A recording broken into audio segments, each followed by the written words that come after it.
RTD is sounding the horn about budget troubles that could lead to a 20% cut in bus and train service.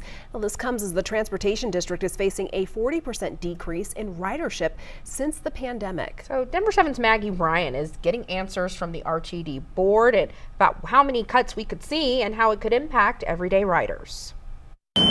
I got two more. I don't get off till Central. RTD regulars, like Nikori Shepard, I ride it so much. It's second nature. rely on these rails. About 4 days out of the week, probably like 4 hours out of the day. He's one of many who could be impacted by future cuts to bus and train services as RTD continues to face financial troubles. During a board meeting Tuesday night, RTD managers recommended a 20% service cut by next year to fill a $62 million deficit. It isn't just going to be, every route takes a 20% reduction. RTD board chair Patrick O'Keefe says the plan is to analyze the routes along with sizes of buses and trains. Do they need to have a bus at 10 o'clock at night? Are we moving one person on that route? RTD has made an effort to increase safety, right, on services, bus and train services. Could that be in jeopardy as far as cuts down the road? I think that will be one of the last places we look. However, RTD Director Karen Benker says there are other solutions instead of service cuts, like cutting down on driver overtime or even increasing base fees. I suspect we will be looking at a 25-cent increase,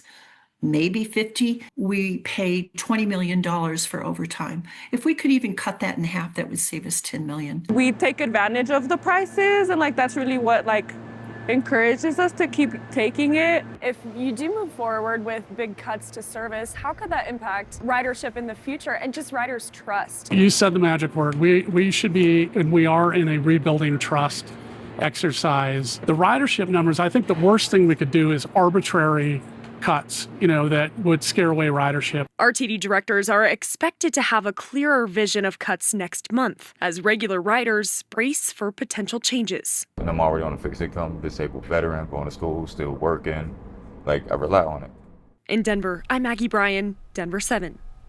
Now, these cuts are coming during a time when RTD is searching for a new CEO. Deborah Johnson told employees she is not renewing her contract for, quote, personal and professional reasons. Her current contract ends in May 2027. Johnson has been CEO and general manager of RTD since November 2020.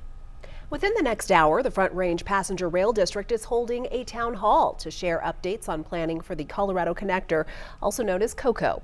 That is the proposed intercity express train that will connect communities across the Front Range. Residents, business owners, as well as community leaders are encouraged to share their voice as planning advances. The town hall will go from 6 to 7:30 tonight at Denver's South High School.